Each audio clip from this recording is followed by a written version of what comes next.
Good afternoon, guys. My name is Elizabeth Wilson, and I'm here to talk to you today about my educational leader interview. We're going to dive right into some of the insights that I gleaned from the interview with a remarkable educational leader. This project aims to explore the effective leadership in education and understand the strategies that drive success in our schools. So I interviewed a woman named Millie Bryant, who is a guidance counselor at Greenbrier Public School District in Arkansas, Greenbrier, Arkansas, on September 8th, 2025. Millie's responsibilities and roles break down into 3 different ways, with over 500 students that she provides support services and behavior management for, and she also conducts whole group, individual, and small group sessions and assessments of over 50 educators, where she accesses and facilitates professional development and licensing, and she crafts and teaches social and emotional lessons. And then in families and community, she engages with families and manages the PTO. She does resource coordination throughout the community, and she manages the social media and weekly newsletter, which is distributed, of course, to the families in the community for the Greenbrier School District.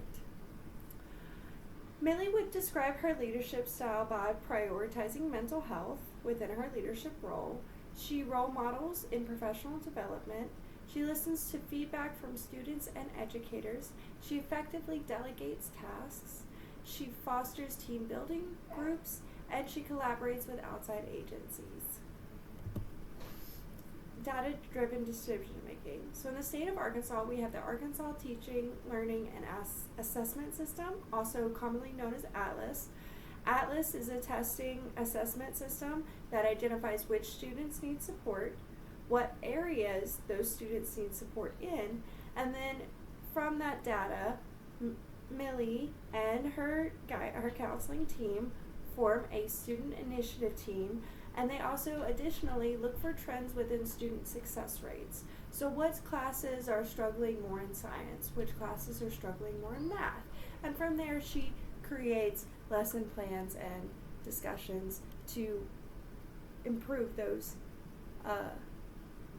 learning outcomes. The learning experiences that she provides for others is based in a 3-part way. 1, she uses feedback. So educators meet weekly with Millie to identify student struggles and design learning experiences to address them. Student engagement. Students can sign up for sessions with Millie by scanning a QR code, allowing them to choose classes on current research-based strategies for their development, or by choice. Specific sessions, both group and individual, are chosen by Millie based on student data and observations. Assessments and evaluations of learners. So there are 3 different really core parts of understanding assessments and evaluations.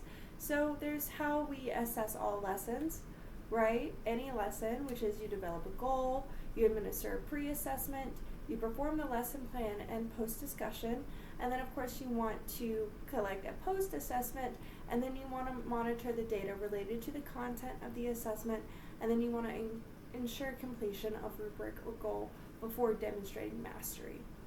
Now there is a tiered approach to mastery. If a student or individual is struggling with any sort of goal, you want to teach the goal to the whole group, and then focus your efforts on a smaller group who may be not at that mastery level, and then of course move on to the individual and focusing on how you can help that individual attain mastery. If for a chance a student or educator is still unable to obtain mastery in a certain area, there are outside resources available to them. And then testing of educators and of students is done annually, biannually, and every 9 weeks. Leaders' use of positive thinking.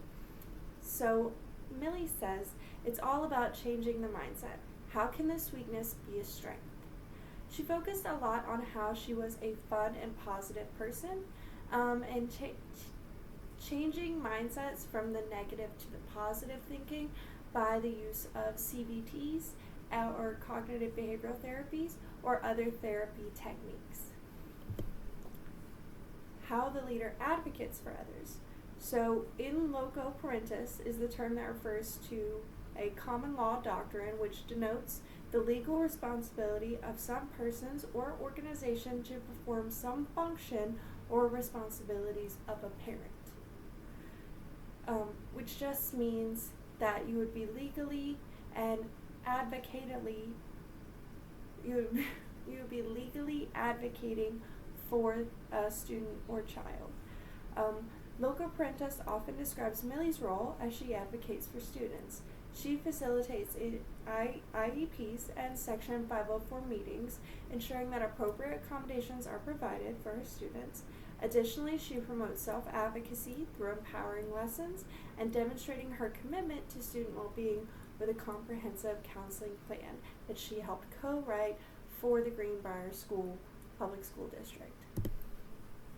My final thoughts after interviewing with Millie was that this role requires openness to build strong connections with students and colleagues, that you need to constantly be adapting and learning are essential to managing and scheduling responsibilities, and that emotional and connections significantly impact both teacher and student education.